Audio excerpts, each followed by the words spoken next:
Fala turma, tudo bem com vocês? Hoje a gente vai falar de eletrocardiograma, isso mesmo, o eletrocardiograma é um exame que ajuda a gente a analisar o funcionamento do coração.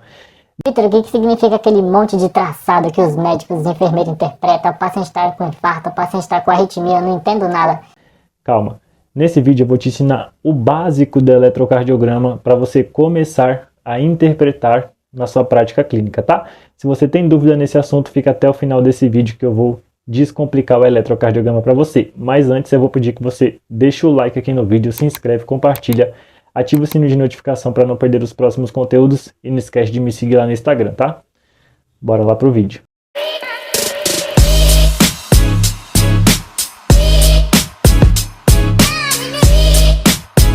Bom, turma, então para a gente entender o eletrocardiograma, primeiro a gente tem que entender a eletrofisiologia do coração.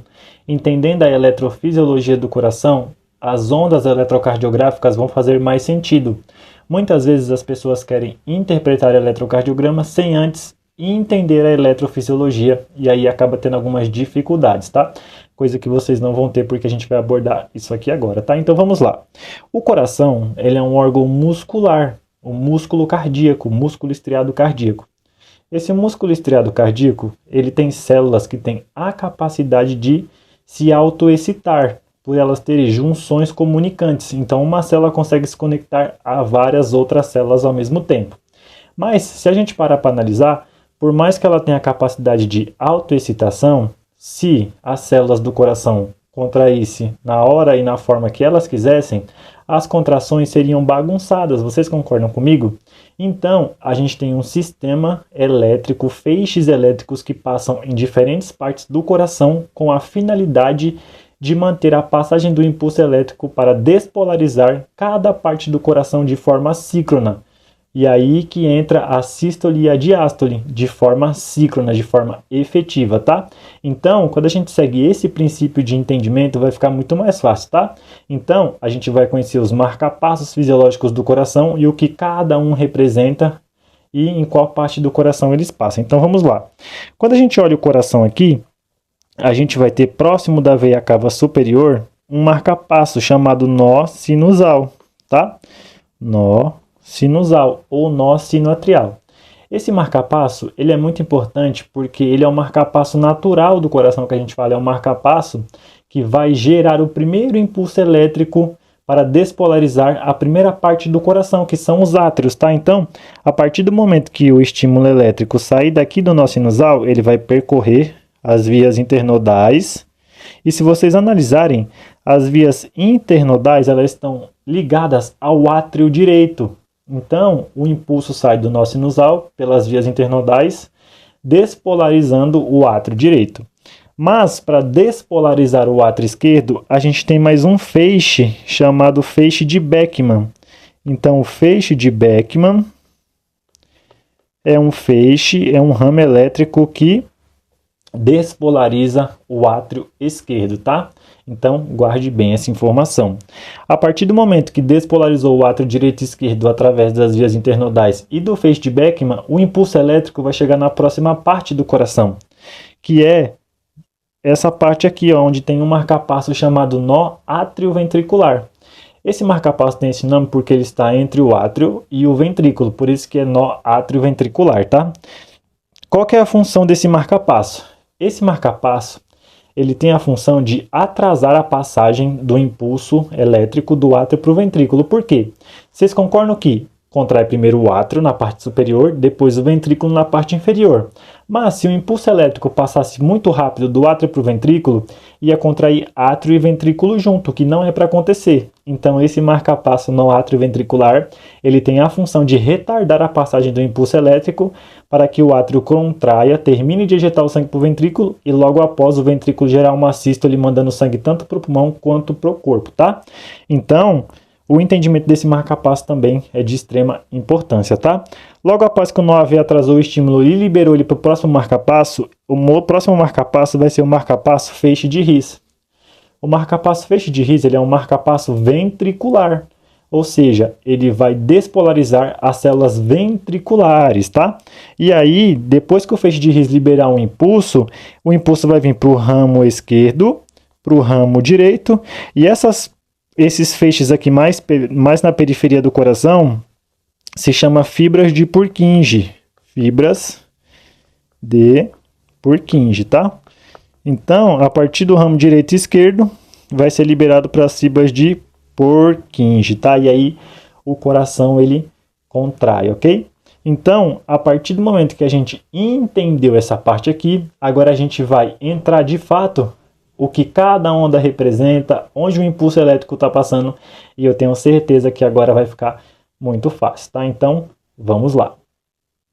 Bom, turma, agora que a gente já conheceu os marcapassos do coração, já entendeu por onde cada feixe passa, agora a gente vai entender a condução elétrica e relacionar essa condução elétrica com as ondas eletrocardiográficas, tá? Então vamos lá. Aqui está o coração do slide anterior e agora a gente vai nomear os marcapassos e colocar o que cada marcapasso entra na onda eletrocardiográfica, tá? Então, próxima veia cava superior, a gente tem o marcapasso sinusal ou marcapasso SA, tá? Então, marcapasso SA e nó sinusal é a mesma coisa. Toda vez que o nó sinusal ou marcapasso SA gerar o ritmo, vai aparecer no eletrocardiograma a onda P de pato, tá? Então, a onda P de pato, ela representa o impulso elétrico sendo gerado no nó sinusal, mas ela também representa a despolarização e contração atrial. Então, a onda P ela está totalmente relacionada com a funcionalidade dos átrios, tá? Logo após, o estímulo vai passar pelas vias internodais e pelo feixe de Beckmann e vai chegar no nó atrioventricular, tá? Nó AV. Quando ela chegar no nó do AV, vai ter aquele retardo na condução elétrica para o átrio contrair primeiro que o ventrículo e o próximo marcapasso que vai assumir o ritmo vai ser o feixe de His.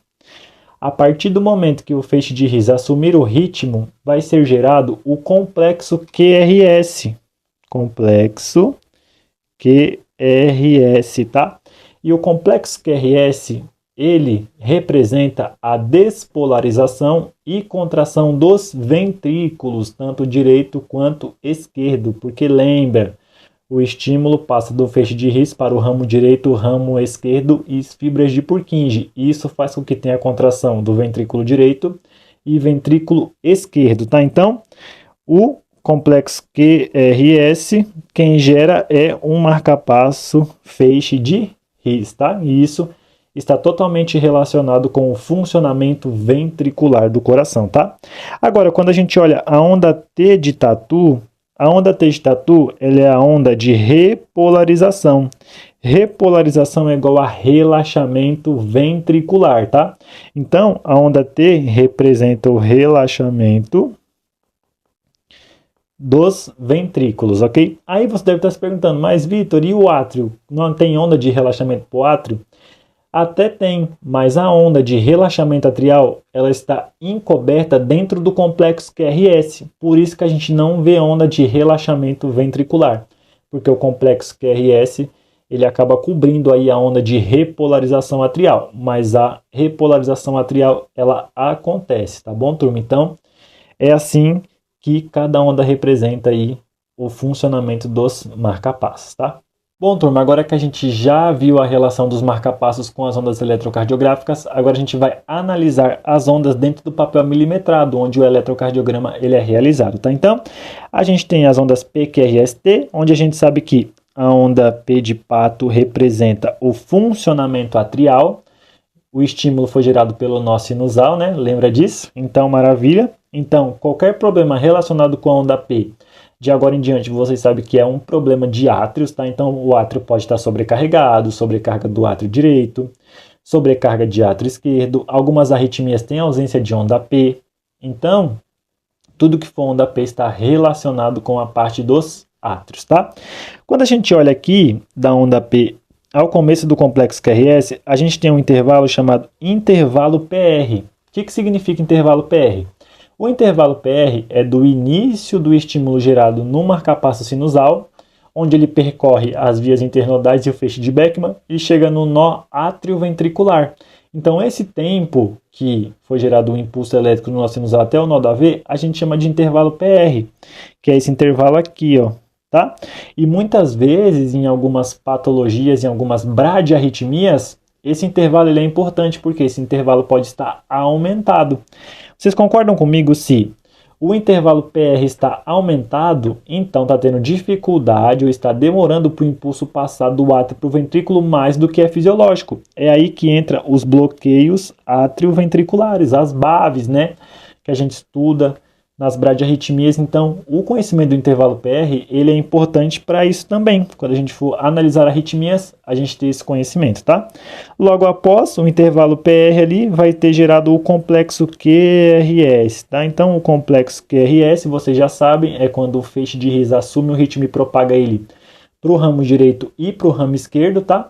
E para a fibra de Purkinje para contrair toda a parte ventricular, tanto direita quanto esquerda. Então, todo problema relacionado a complexo QRS está totalmente relacionado com o funcionamento ventricular. Então, o paciente pode ter um ataque cardíaco ventricular, o paciente pode ter um bloqueio de ramo direito, bloqueio de ramo esquerdo, e tudo isso está relacionado com o complexo QRS. E agora a gente tem a onda T, que é o relaxamento, né? Relaxamento dos ventrículos. A gente tem também o segmento ST, tá? Que é essa parte aqui, ó, da onda S até a onda T. O segmento ST ele é importante naqueles pacientes com síndromes coronarianas agudas, onde vai ter uma alteração morfológica do segmento ST, que pode ser uma supra do segmento ST, o paciente que teve um infarto agudo do miocárdio com supra do segmento ST, ou o paciente pode ter uma infra do segmento ST, que significa aí uma isquemia do miocárdio, tá? Então, essa informação do segmento ST também ela é bem importante. E a gente também tem o intervalo QT, aqui embaixo, tá? Do início da onda Q ao final da onda T, tá? Então, a gente tem esses intervalos aí no eletrocardiograma, onde o QT significa do início da contração ventricular ao final da contração ventricular, tá? A gente tem também um intervalo de RAR, ou linhas de RAR, que a gente fala, né? As linhas de onda R, ela representa entre um ciclo cardíaco e outro, ou seja, o coração contraiu e relaxou, gerou todas as ondas, inclusive o pico da onda R no QRS.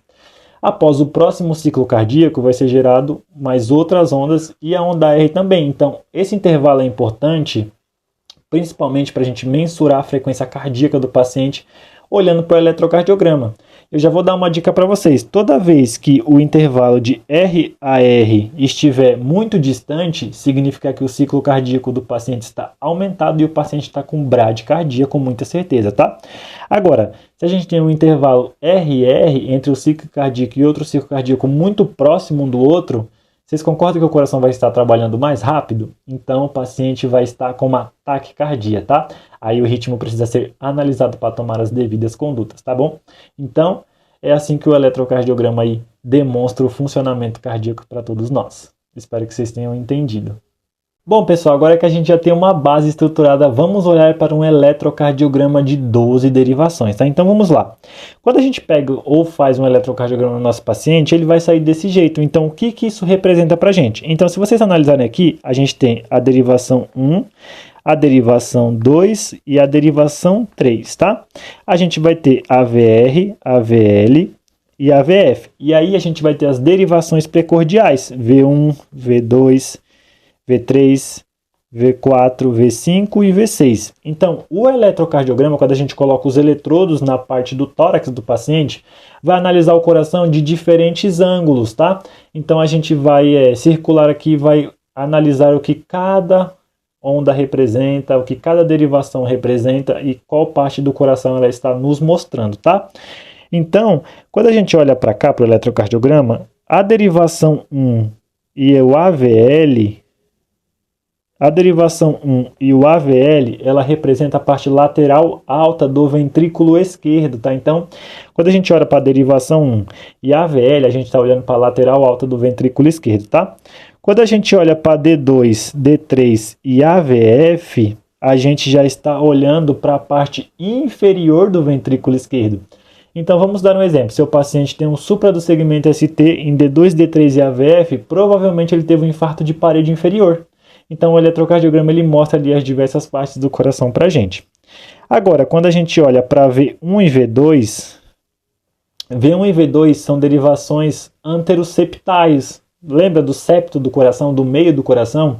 Então, V1 e V2 está mostrando o funcionamento celular ali no meio do coração. Então, olha que interessante. Agora, quando a gente vem para V3 e V4, a gente está olhando para a parte anterior do ventrículo esquerdo. É como se a gente estivesse de frente para o coração, olhando a parte anterior do ventrículo esquerdo. Já a derivação de V5 e V6 é uma derivação lateral baixa. Então, a gente está olhando a parte lateral, só que a parte inferior do coração. Então, o eletrocardiograma, quando a gente faz ele vai demonstrar o funcionamento do coração em diversas partes, tá? Então, agora quando você pegar seu eletrocardiograma, eu tenho certeza que você já vai saber para qual parede você está olhando, e isso vai ser muito importante para o seu crescimento profissional. Espero que eu tenha ajudado vocês, turma. Bom, pessoal, então esse foi o vídeo sobre eletrocardiograma, tá? Aqui a gente abordou os princípios básicos do eletrocardiograma e muitas vezes não é que você tem dificuldade com o eletrocardiograma, às vezes está faltando base, tá? De conhecimento fisiológico ali, anatômico do coração. Espero que eu tenha ajudado vocês. Se você gostou desse vídeo, deixa o like aqui embaixo, não se esquece de se inscrever no canal, curte, compartilha. Não esquece de me seguir lá no Instagram e até o próximo vídeo. Um abraço, turma.